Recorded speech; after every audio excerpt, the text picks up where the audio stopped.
Hello, hi there. So today I'll tell you a little about one of my favorite movies of all time, that is Breakfast at Tiffany's.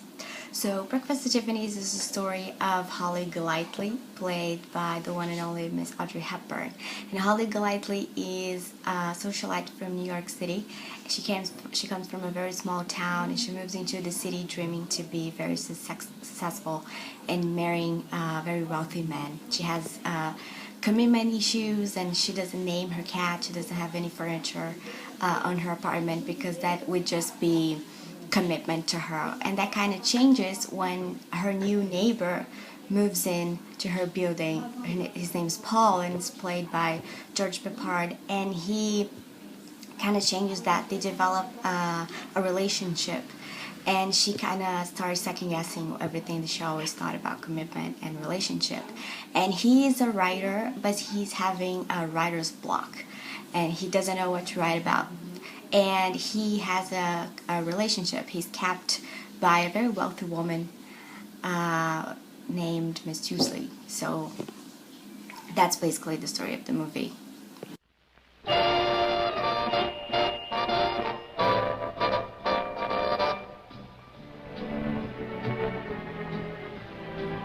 Won't you join me?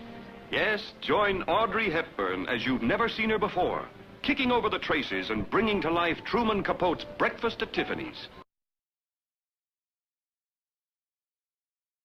So Breakfast at Tiffany's was directed by Blake Edwards, and Blake Edwards was best known for directing movies like The Pink Panther and Victor Victoria.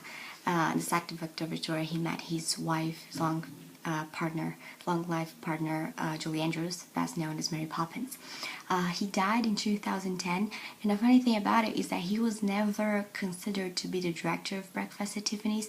Actually, the person who chose him was Audrey Hepburn when she was cast, because she said that she wanted to work with someone that she could rely on, that she knew the work.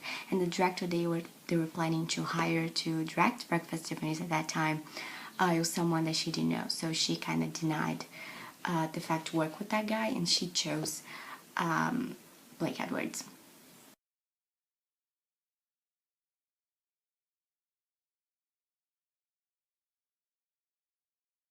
Breakfast at Tiffany's was based on a novel by the same name, written by Truman Capote, and the descriptions of the characters and the story on the book is very different from the one portrayed in the movie, because the story on the book is much more explicit.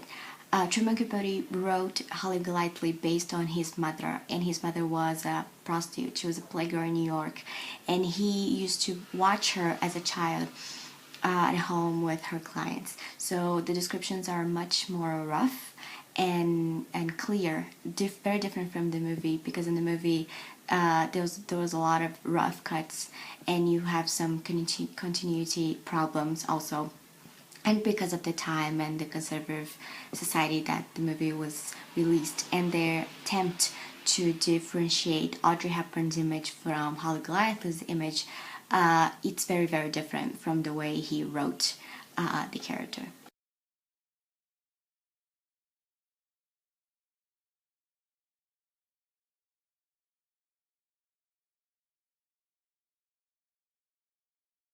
Audrey Hepburn was an European actress. She was born in 1929 in Belgium, and she was from a very wealthy family. She was the daughter of a countess and a banker in Belgium, but during the Second World War, her father left, and she and her mother, they kind of had to go through the horrors of the war. She starved, and eventually she ended up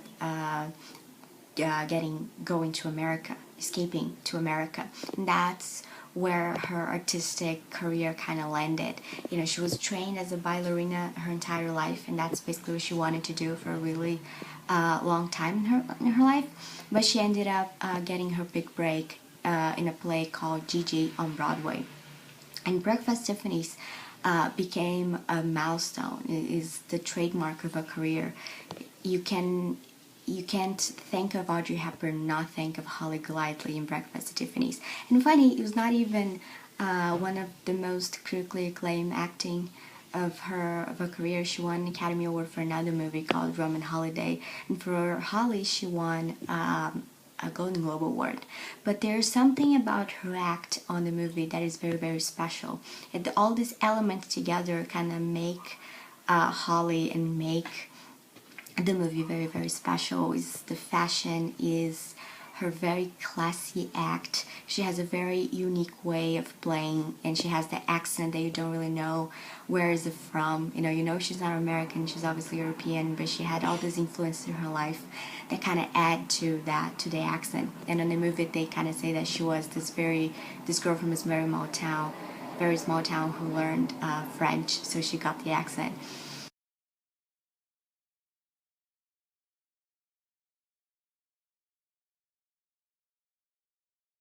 So Breakfast at Tiffany's is definitely a timeless classic, but the movie actually was never had a remake. They never tried to do another movie of Breakfast at Tiffany's.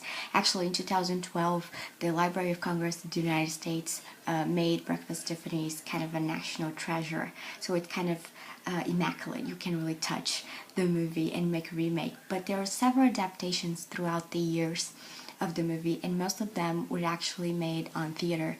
The most recent one was actually in 2013 and was on Broadway. And the actress who played Holly was Emilia Clarke, and she's best known for her role in Game of Thrones. And she actually played a very different Holly. She played the Holly from the book, not the Holly from the movie. So it's very sexual performance. If I'm not mistaken, she even has a nude scene on the Broadway adaptation of Breakfast at Tiffany's. Every woman wants to be her. Every man wants to be with her. Holly Golightly has Broadway under her spell. The New York Times says Game of Thrones star Emilia Clarke brings a new dimension to a beloved role in Breakfast at Tiffany's.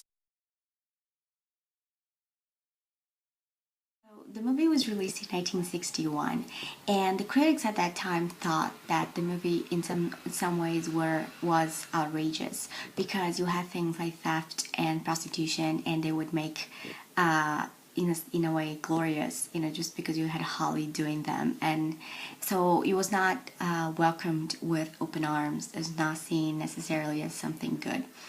But one of the reasons I like the movie, it's actually the way Audrey portrays not just Holly, but the way she portrays a woman that is different from anything Hollywood had seen until that time.